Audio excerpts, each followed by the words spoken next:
toutes et bonjour à tous. Merci d'être restés nombreux et nombreuses pour cette table ronde consacrée à la santé mentale.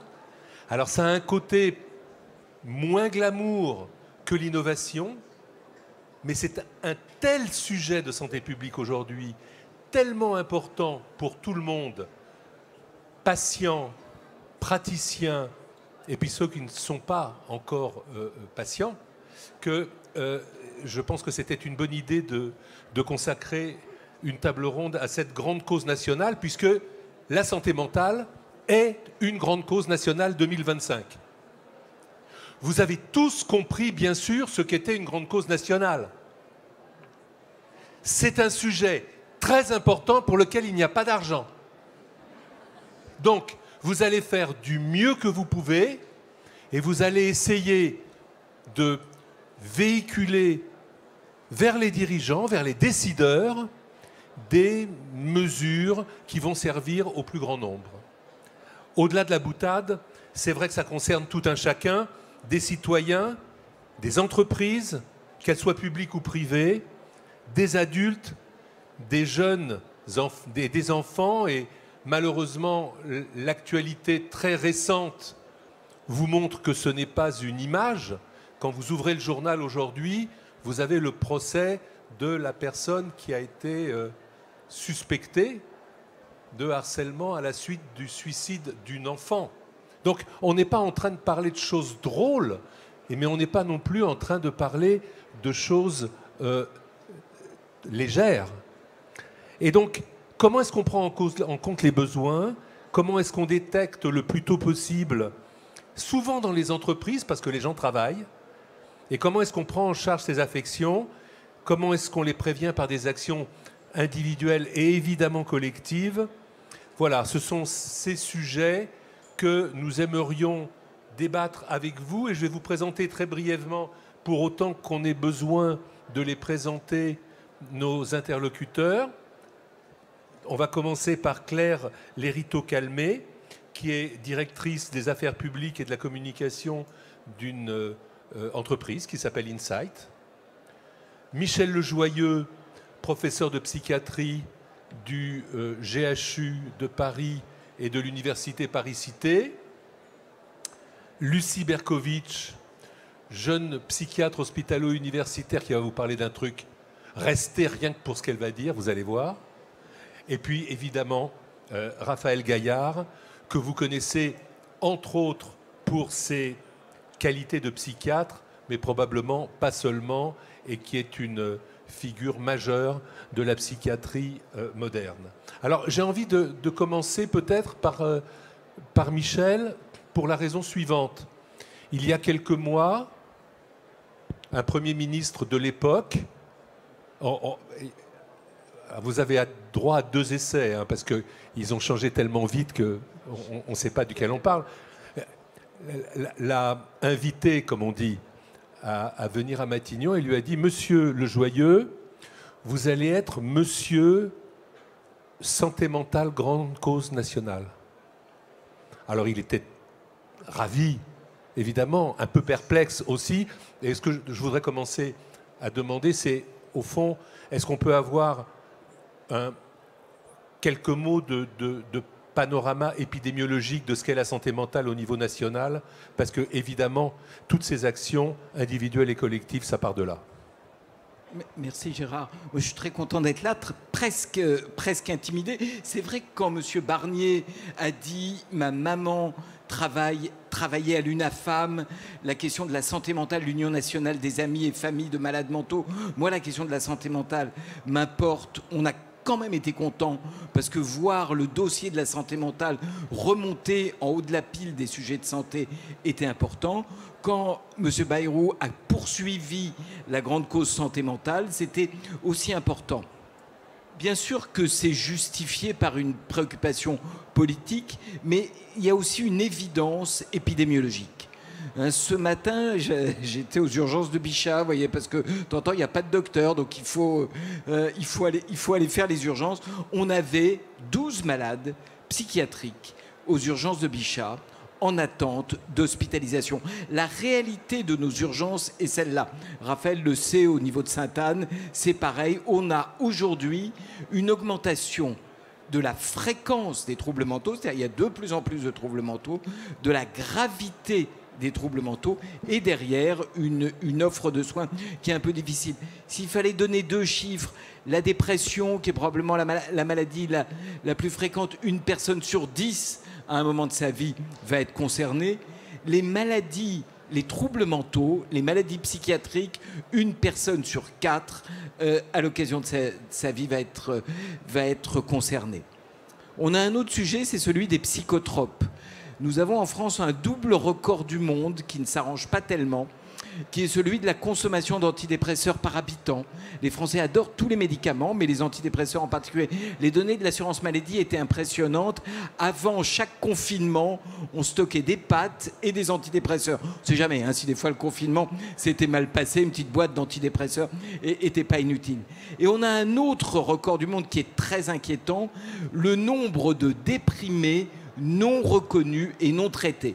C'est-à-dire qu'on a une tendance considérable à consommer des psychotropes sur les états d'âme, sur le mal de vivre, sur la déprime des Français, et à ne pas reconnaître ce qu'est aujourd'hui la maladie mentale.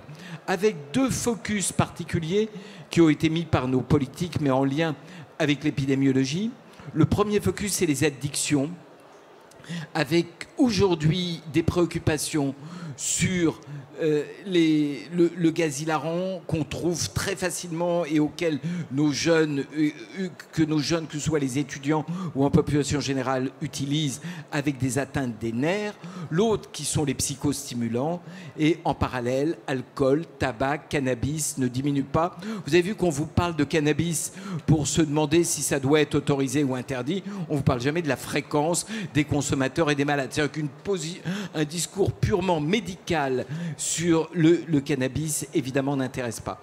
Et puis, peut-être moins grave, mais en tout cas qui est un vrai sujet de préoccupation, mon collègue et copain, le professeur Amin Benyamina, a rendu au président de la République un rapport sur le sujet, c'est la surconsommation des écrans, le fait que tout jeune de moins ou de je ne sais pas quel âge dire, est livré avec un écran et est totalement rivé à cet écran.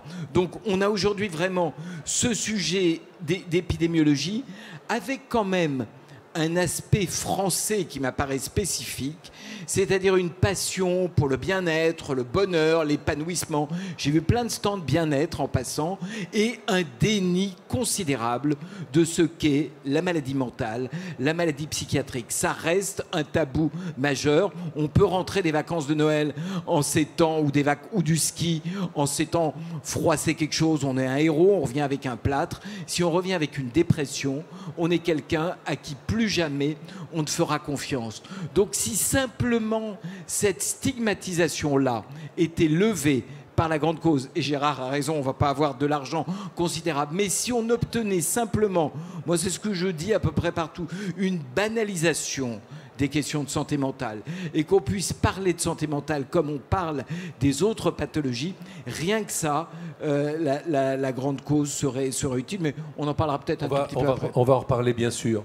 Je peux peut-être donner la parole à Lucie, parce que y a un point qui est intéressant, et ça vient bien dans le discours derrière ce que tu viens de dire sur les addictions.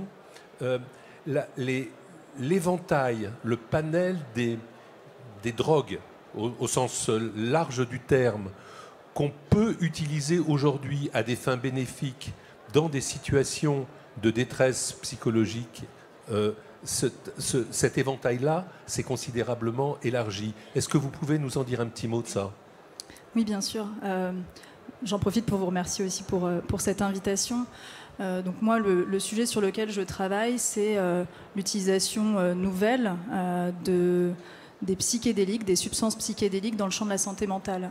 Donc les psychédéliques, vous en avez certainement entendu parler comme justement des drogues. Il s'agit du LSD, des champignons hallucinogènes, de l'ayahuasca.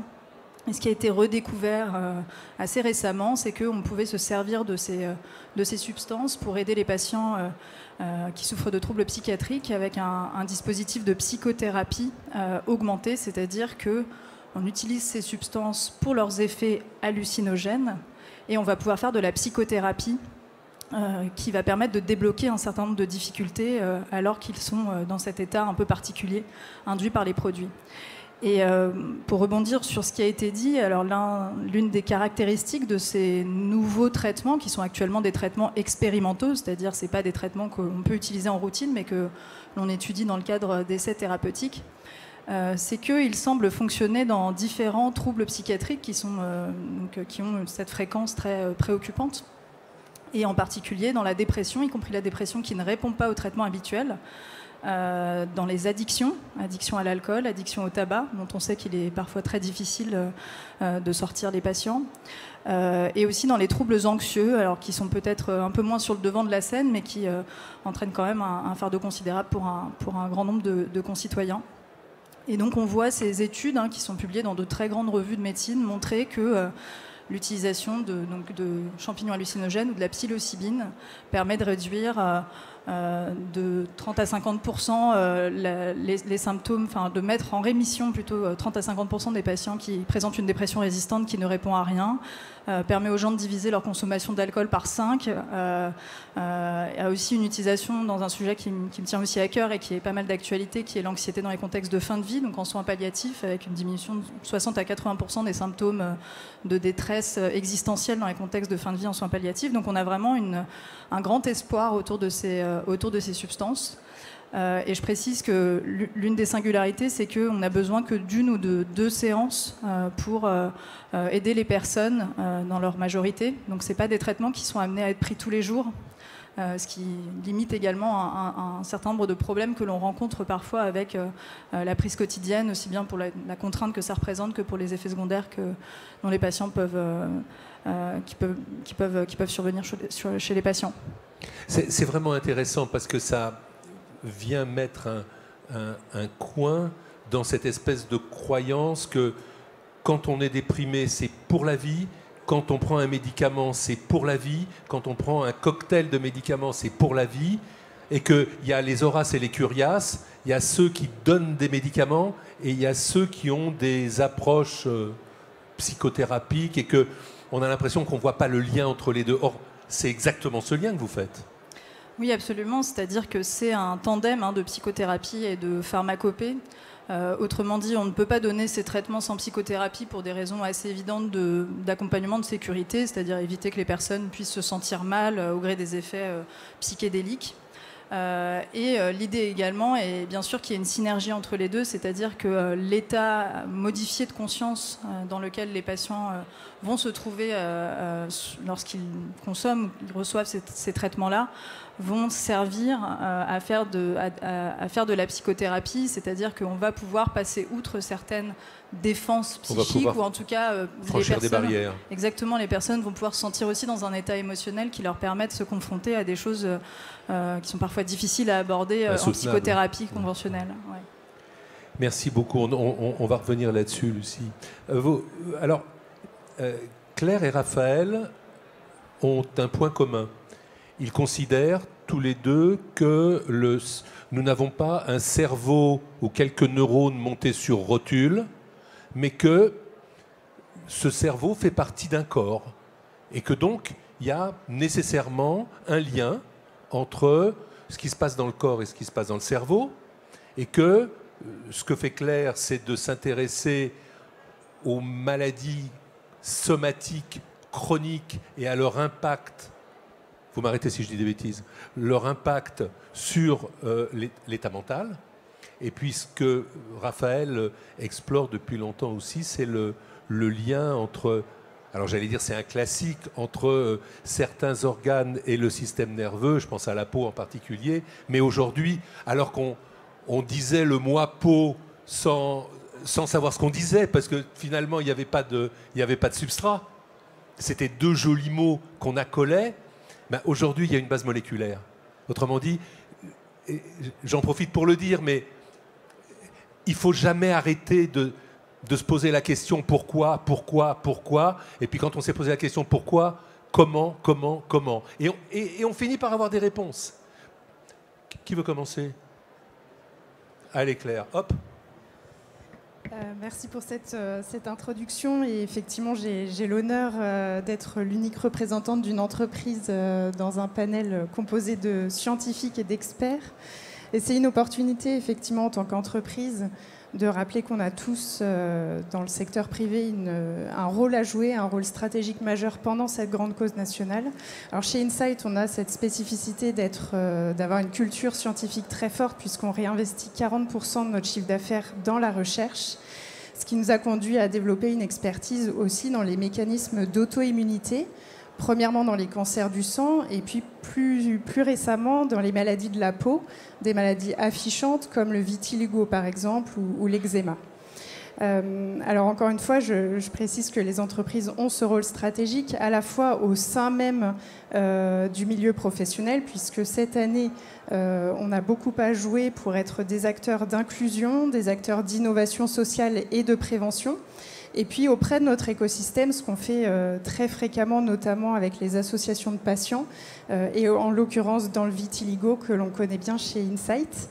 Et à titre d'exemple, donc pour vous montrer qu'on est aussi des acteurs contributifs de cette grande cause nationale, dès l'an dernier, on a été l'un des pilotes d'un mécanisme dérogatoire, un mécanisme exceptionnel qui avait été voulu par Emmanuel Macron, qui s'appelle l'accès direct.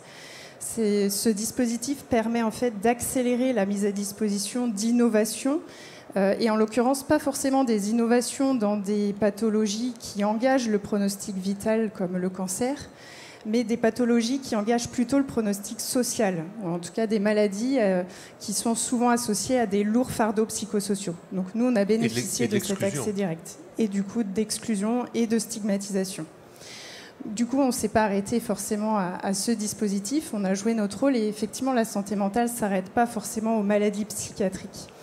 On a considéré que les maladies affichantes, les maladies visibles, voire certaines maladies taboues comme certains cancers, on est le mois de mars bleu, je pense à un cancer qui est le cancer du canal anal dont on parle peu, qui est aussi très stigmatisant, qui est tabou. Voilà, toutes ces maladies finalement, elles emportent avec elles une double peine pour les patients, qui est à la fois de combattre la maladie, mais aussi d'affronter le regard que porte la société. Puisque ces maladies, elles redéfinissent complètement le regard que l'on porte sur vous en tant que patient, mais aussi que vous portez sur vous-même. Donc la bonne nouvelle, c'est qu'on étudie de plus en plus cette notion de fardeau psychosocial qui est associée à certaines maladies affichantes ou visibles. Le vitiligo, qu'on connaît bien donc chez Insight, qui est une maladie qui dépigmente la peau, qui concerne plus d'1 million de Français, donc c'est loin d'être une maladie rare. Le vitiligo, il a par exemple fait l'objet de beaucoup de travaux internationaux. C'est aussi une maladie qui est bien représentée dans les cohortes françaises, comme la cohorte de l'INSERM, la cohorte Constance. Et à titre d'exemple, une récente étude internationale qui étudiait la qualité de vie et l'impact sur la santé mentale de ce type de maladie a montré que plus de 40% des personnes interrogées témoignaient que le vitiligo influençait très fortement leur santé émotionnelle, affectait leur estime de soi, mais aussi les relations sociales et encore plus leur cheminement professionnel. Et chez les jeunes, notamment les 12-25 ans, que l'on a beaucoup étudié aussi chez Insight, et j'avais eu le plaisir de révéler les premiers résultats d'une étude l'an dernier ici même avec vous, chez les jeunes, cette réalité elle est encore plus violente, et vous le disiez, les réseaux sociaux sont en plus une loupe déformante de cette réalité. On a par exemple, à travers un sondage qu'on a fait avec l'IFOP et sous le regard et la méthodologie du docteur Michael Worm-Serminger, on a trouvé que 26% des jeunes, donc de 12-25 ans, principalement au collège, avaient déjà subi des actes de harcèlement et de stigmatisation. Et puis seulement 38% des jeunes accepteraient d'interagir seulement avec un autre jeune qui est atteint d'une maladie de peau comme le vitiligo. Donc c'est significatif. On va revenir là-dessus. Merci beaucoup. Raphaël, où est-ce qu'on en est des interactions entre un organe qui est un organe très particulier, hein, parce que la peau, c'est la barrière entre l'intérieur et l'extérieur. C'est ce qu'on donne à voir. Et le système nerveux ? Alors d'abord, Gérard, merci beaucoup pour ton invitation. Puis en même temps, je m'insurge contre ce que tu as pu dire en introduction, à savoir le fait que cette table ronde serait moins glamour. Je ne sais pas en quoi ça peut l'être moins. Après l'intervention du directeur de l'assistance publique, je m'étonne. C'était juste pour qu'on dise mais non, vous êtes formidablement glamour et c'est magnifique. Non, je pense que ces sujets sont absolument vitaux et ce n'est pas des sujets qui doivent être repoussoirs. Et d'ailleurs, je ne suis même pas certain. Michel, tu pointais qu'il y a tout un courant bien-être et que nous parlons de santé mentale et de maladies. Et il faut rappeler l'existence de ces maladies, l'ensemble des Français qui en sont affectés. Mais je pense qu'il faut qu'on accepte l'effet transversal, c'est-à-dire que c'est l'enjeu de la santé mentale, depuis la maladie jusqu'au bien-être, ou en tout cas la façon d'avoir une bonne santé mentale. Et donc, je crois qu'on peut revendiquer le fait qu'on peut faire mieux que le DG de la PHP. Enfin, on va essayer. En tout cas, en amont de la réponse que je peux te donner sur la mécanique, et qui va rejoindre un des points que vous avez abordé, qui est celle de la complémentarité psychothérapie et pharmacothérapie. Parce que c'est vrai qu'on a toujours cette idée que soit c'est les médicaments, soit c'est la psychothérapie, alors qu'en fait, dans la vraie vie, de tous les jours, un psychiatre fait feu de tout bois, ça c'est la première chose.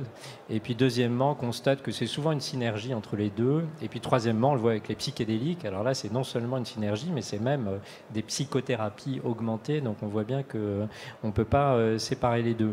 Mais plus fondamentalement, notre tendance à tous, c'est d'être dualiste. C'est-à-dire de considérer qu'il y a d'un côté la pensée, de l'autre le corps. Et ça, c'est inscrit dans notre pensée, c'est notre armement finalement théorique, philosophique, qui n'a pas beaucoup de sens justement d'un point de vue philosophique, mais qui nous revient toujours, y compris nous psychiatres, dans l'exercice quotidien, on est toujours tentés par le dualisme, alors qu'il n'y a pas de solution au dualisme. Je dirais que la solution française fut un temps radicale, puisque pour séparer l'esprit du corps, on allait jusqu'à la guillotine, mais ça ne marche pas. Il faut penser les deux ensemble. En la matière, donc la peau, il faut dire un point, c'est que pour ce qui est du développement embryonnaire, il y a un tissu qui s'appelle l'ectoderme dans le développement de l'embryon qui va donner et le cerveau et la peau. Donc il y a une origine embryonnaire qui est commune. Il y a une sorte de point de départ qui lie les deux. Et depuis longtemps, on s'interroge sur les effets de cette origine commune. On constate d'un point de vue épidémiologique que les personnes qui souffrent d'une maladie de peau ont une exacerbation de cette maladie de peau quand ils ne vont pas bien du point de vue psychique, que cette maladie de peau a des effets sur leur santé mentale. Donc on voit des allers-retours. On savait qu'il y avait cette origine commune. On savait que certains penseurs de la psychanalyse, tu as fait référence au moi peau de Didier Anzeux, essayaient de lui donner une sorte de cadre théorique, mais très théorique, si je puis dire, très psychanalytique. Et aujourd'hui, on constate que beaucoup de données confirment, données scientifiques, dont je reviens à ta question, ce lien qui établit très, très solidement les rapports entre le cerveau et la peau. En fait, on constate par exemple, alors je pourrais donner plein d'exemples, mais je vais partir d'un exemple simple, c'est que la cicatrisation, prenons juste la cicatrisation, qui est au cœur en fait de la majorité des maladies de peau, la cicatrisation est conditionnée par l'innervation de la peau. Et donc, si vous abîmez l'innervation de la peau, ça cicatrise moins. Alors ça, on peut l'observer si vous avez une dénervation traumatique, par exemple, ou bien si on manipule génétiquement le modèle de façon à ce que des petits transmetteurs, alors en l'occurrence c'est un petit peptide qui s'appelle CGRP, si vous supprimez ce petit peptide qui est en lien avec la douleur en fait, dans l'innervation de la douleur, si vous le supprimez, vous entraînez une détérioration de la cicatrisation de façon majeure. Donc on commence à connaître la façon dont, à l'échelle de petites molécules, les nerfs conditionnent la façon dont la peau réagit non seulement à la douleur, puisque c'est l'enjeu de la peau vers le cerveau, mais en sens inverse, du cerveau vers la peau, la façon dont elle se régénère, la façon dont elle cicatrise.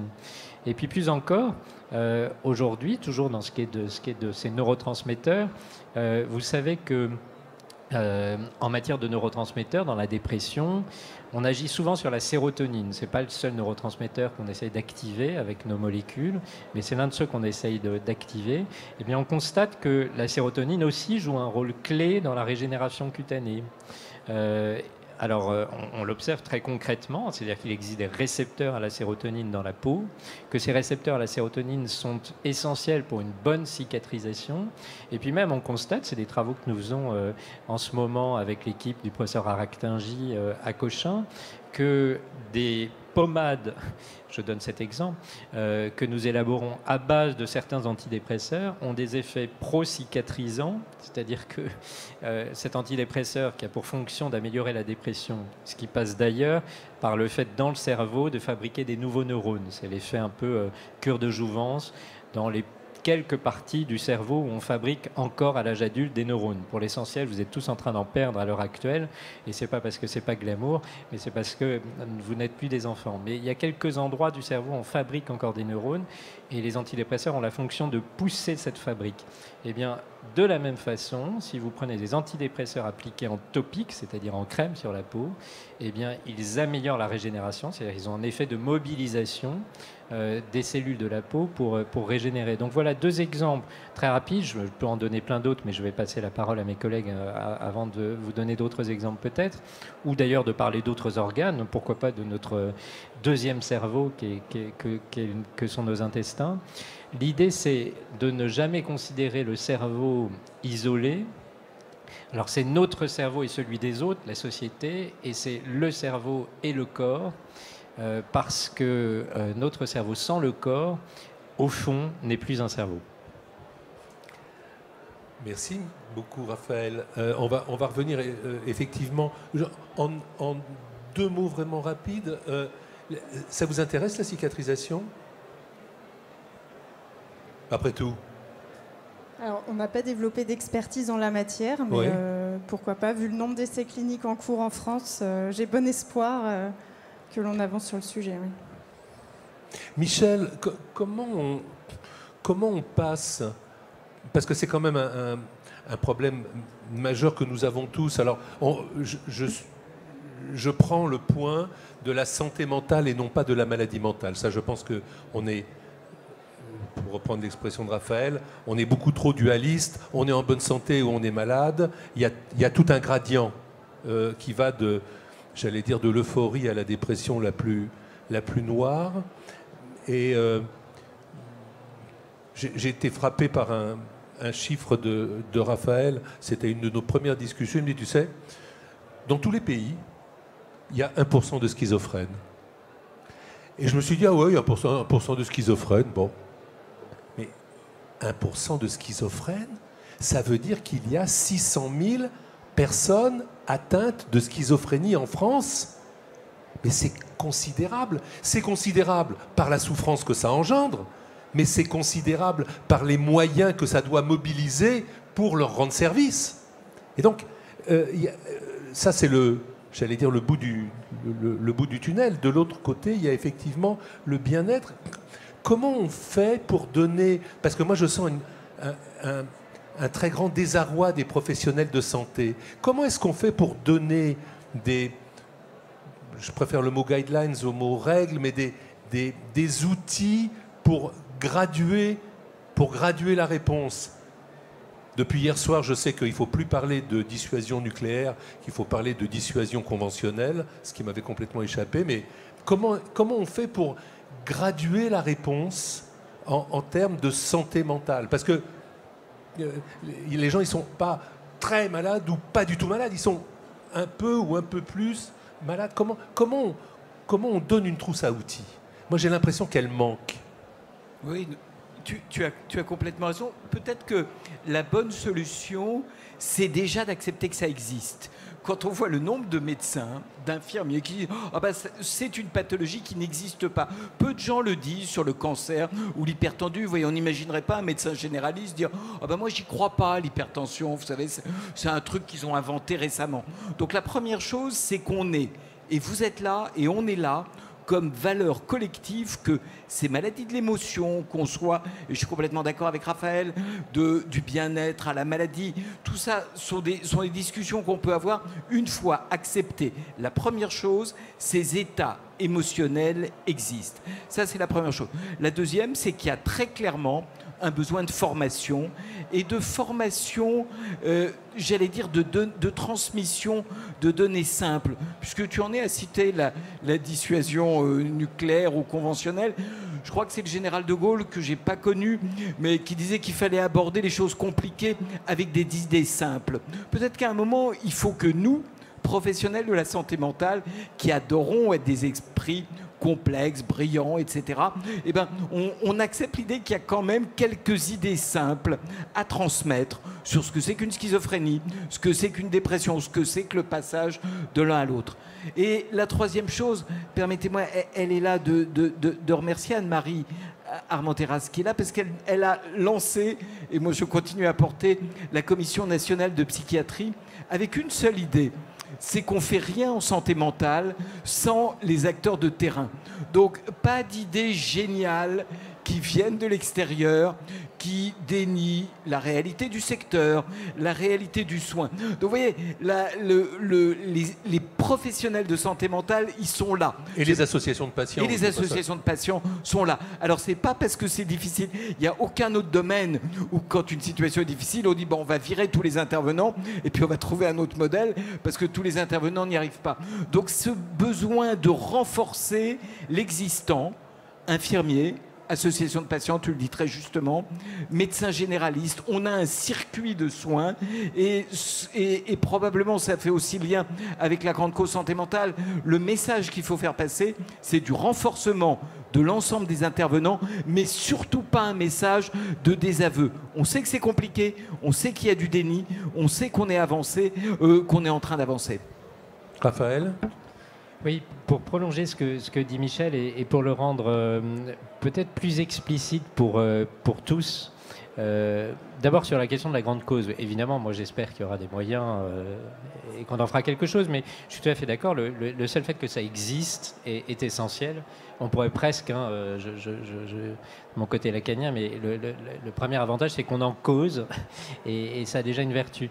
La deuxième chose, c'est que c'est pas facile de maintenir, tu parlais de gradation, le lien entre les pathologies sévères et pourquoi pas la bonne santé mentale. C'est pas facile, et la tâche de Michel de maintenir la cohésion au travers de toute cette gamme d'enjeux de santé mentale n'est pas facile. Mais en fait, on doit tenir compte de tout. Prenons juste l'exemple de la dépression. La dépression, c'est tout autant ce qu'on appelle parfois le burn-out. Ça veut dire des enjeux de stress au travail et d'adaptation difficile dans un contexte difficile d'exercice professionnel. Et une maladie qu'on va qualifier d'endogène, c'est-à-dire vraiment qui se déclenche sans que rien ne l'explique, vraiment rien ne l'explique, qui va être marquée par une souffrance majeure, comme si tout s'arrêtait dans l'existence, c'est presque une sorte d'hibernation, de glaciation de la vie psychique, avec un individu qui ne peut plus rien faire, mais vraiment plus rien faire, et pour lequel l'issue la plus probable est le suicide. Donc il y a d'un côté un moment de tension et quelque chose qui craque dans l'exercice professionnel, de l'autre quelque chose qui peut survenir sans aucune cause, on ne trouve rien, et qui peut anéantir une vie. Et évidemment qu'il y a des liens entre les deux, c'est-à-dire que la personne qui souffre au travail peut être dans l'état, dans nos termes mélancoliques que j'ai décrits, la dépression grave. Évidemment qu'il peut dégringoler jusque-là, mais il faut tenir compte de l'ensemble des situations. Et là, je parle que d'une maladie, alors pas n'importe laquelle, parce que la dépression, c'est 20% sur vie entière. C'est-à-dire que c'est une personne sur 5 qui, au cours de sa vie, fera un épisode dépressif caractérisé. C'est un nécessitant de prise en charge. Donc, c'est pas n'importe laquelle, mais c'est une parmi les autres. Tu as cité la schizophrénie, c'est 1% de la population générale. Et effectivement, c'est pareil partout, sous toutes les longitudes, toutes les latitudes, chez les Inuits, au Texas ou au Groenland. Et quand ça commence, quand ça part en vrille, est-ce que les psychédéliques sont capables de mettre un coup de frein à cette descente, accompagné bien entendu d'une prise en charge, ou est-ce que c'est pas fait pour ça?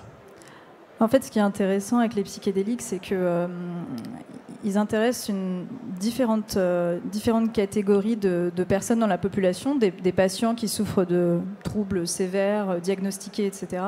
Des gens qui vont être en effet dans des moments de troubles plus légers.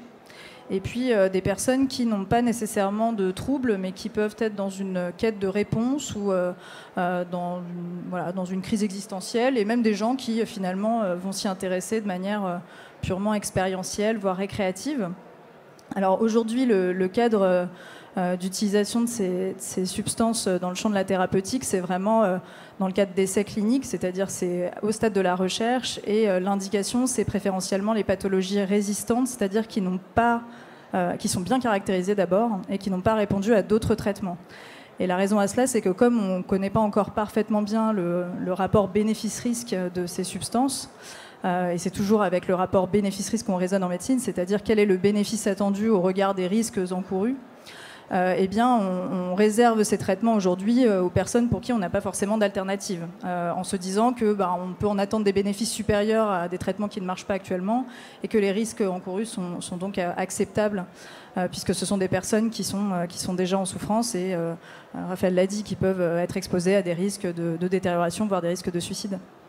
Donc aujourd'hui, on ne peut pas donner des psychédéliques à des personnes qui seraient en burn-out, par exemple. Ce qui ne veut pas dire qu'à l'avenir, les choses ne puissent pas évoluer s'il s'avère que on confirme, puisqu'actuellement le profil de tolérance, c'est-à-dire est-ce qu'il y a des effets secondaires, pour l'instant, il y a plutôt très peu d'effets secondaires dans le cadre des études. Alors je précise que c'est des patients qui sont évalués par des médecins et qu'on est quand même très loin de l'usage récréatif en termes de cadre. Mais aujourd'hui, on a plutôt peu de risques, manifestement, à travers les études. Et donc peut-être qu'on pourra élargir le champ d'application, ce d'autant qu'il y a des données qui existent chez le sujet sain et qui montrent qu'il y a une amélioration du bien-être avec la prise de psychédéliques chez les sujets sains. Et puis l'agression, qu'elle soit environnementale, qu'elle soit politique, elle n'a pas le même impact et elle n'a pas la même traduction en fonction de la structure propre. Je fais référence à... C'est un film, si vous ne l'avez jamais vu, regardez-le, c'est formidable. Ce que Scorsese a fait sur une tournée de Bob Dylan en 1975. Pourquoi est-ce que c'est formidable? Parce qu'il y avait, côte à côte, deux personnalités que tout le monde connaît. Bob Dylan était dans une période hyper agressive. Et il réagissait à un environnement de manière méchante. Et il y avait à côté de lui le grand poète Allen Ginsberg, qui était en lévitation, qui était perché, Hare Krishna, et qui avait trouvé son gourou et qui s'échappait de cette emprise par une espèce de méditation. Donc c'est ça aussi, faire la santé mentale. C'est-à-dire que les agressions, nous les avons tous, et à tout moment. Mais chacun fait avec ce qu'il a. Le vitiligo, ça rend pas simple. Enfin, je sais pas, ça vous dit quelque chose que je dis ou c'est n'importe quoi? C'est évidemment tout à fait passionnant, puis on va se précipiter pour voir le film, parce que moi ça me dit rien. Mais ce que je trouve intéressant, c'est qu'en fait, tu le dis presque en termes de barrière avec le monde extérieur, j'allais dire étrange. Et en fait, tu redis quelque chose de l'ordre de la peau. Et en fait, on peut considérer que notre appareil psychique, notre façon de penser, en fait, a besoin de quelque chose qui le protège de l'extérieur, qui peut faire effraction, sinon qui le menace. On a besoin d'avoir quelque chose qui tienne, qui puisse résister à des agressions. Et ça rejoint la question que tu posais sur les psychédéliques d'utilisation presque en prévention ou en prévention secondaire, c'est-à-dire au début de la maladie. Peut-être que ça sera une indication, on en est loin pour l'instant en termes de recherche clinique, mais peut-être. On a déjà des indices peut-être sur une substance qui n'est pas tout à fait psychédélique, mais moi que je considère comme assimilée, qui est la kétamine. Il y a des travaux vraiment intéressants d'utilisation de la kétamine, même en préventif. C'est-à-dire donner de la kétamine avant de subir une agression. Donner de la kétamine à des militaires avant qu'ils aillent sur le front. Et avec l'idée qu'il y aura moins d'états de stress post-traumatique après. Donc c'est presque une vaccination contre la violence. Alors, la kétamine n'a pas très bonne presse en ce moment grâce à Elon Musk. Et au passage, ça permet de dire que, et ça a été dit par Lucie, que là on parle de recherche clinique, on parle de choses qui sont faites sérieusement et pas d'un usage débridé, récréatif, qui peut prendre des proportions qui, pour le coup, présentent certains dangers pour soi ou pour le monde. Mes chers amis, je vous propose que nous prenions un abonnement à Made in Tex parce qu'on a besoin de suivre tous ces sujets-là, année après année. Donc Muriel, réservez dès maintenant une table ronde pour l'année prochaine sur santé mentale, grande cause nationale de l'année d'avant, puisqu'on sera en 2026. Je vous remercie infiniment tous les quatre. Je vous remercie infiniment pour votre attention et à très bientôt.